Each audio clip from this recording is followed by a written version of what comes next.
Saudara-saudara yang terkasih, dalam suratnya kepada jemaat di Korintus, Rasul Paulus menuliskan sebuah kisah yang begitu indah tentang kasih karunia Allah yang nyata dalam kehidupan jemaat-jemaat di Makedonia. Walaupun mereka berada dalam penderitaan dan kesesakan yang berat, dan meski hidup mereka penuh dengan kekurangan, mereka justru melimpah dalam sukacita. Dari hati yang sederhana lahirlah kemurahan yang besar. Mereka memberi bukan dari kelebihan, melainkan dari kekurangan, bahkan melampaui kemampuan mereka sendiri. Yang lebih luar biasa lagi, mereka bukan dipaksa, melainkan dengan sukarela memohon agar diberi kesempatan mengambil bagian dalam pelayanan kasih, menolong saudara-saudara yang membutuhkan. Pertama-tama mereka menyerahkan diri kepada Allah, lalu dengan penuh kerelaan mereka mendukung pelayanan para rasul sesuai kehendak Tuhan. Melihat hal itu, Paulus mendorong jemaat di Korintus agar juga mengambil bagian dalam kasih karunia memberi.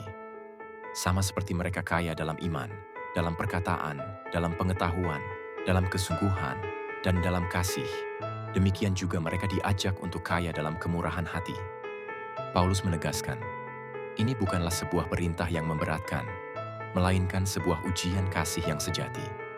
Dan untuk menegaskan teladan tertinggi, Paulus mengingatkan mereka akan kasih Yesus Kristus. Walaupun ia kaya, ia rela menjadi miskin karena kita, supaya oleh kemiskinannya kita menjadi kaya. Karena itu, Paulus menasihati jemaat Korintus agar menyelesaikan apa yang telah mereka mulai sejak tahun sebelumnya. Kerelaan saja tidak cukup, tetapi harus diwujudkan dalam tindakan nyata. Sebab, jika ada kerelaan hati, maka pemberian itu diterima menurut apa yang ada, bukan menurut apa yang tidak ada. Paulus menegaskan, tujuan dari pengumpulan bantuan ini bukanlah untuk memberatkan, tetapi supaya ada keseimbangan.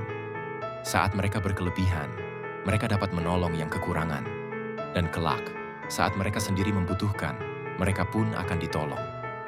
Dengan demikian, terciptalah keadilan sebagaimana tertulis. Orang yang mengumpulkan banyak tidak kelebihan, dan orang yang mengumpulkan sedikit tidak kekurangan.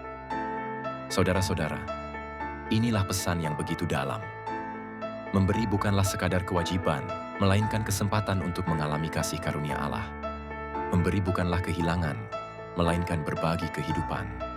Sama seperti Kristus yang sudah lebih dahulu memberi dirinya bagi kita, demikianlah kita diajak untuk rela berbagi, agar melalui kemurahan hati, kasih Allah semakin nyata di dunia ini.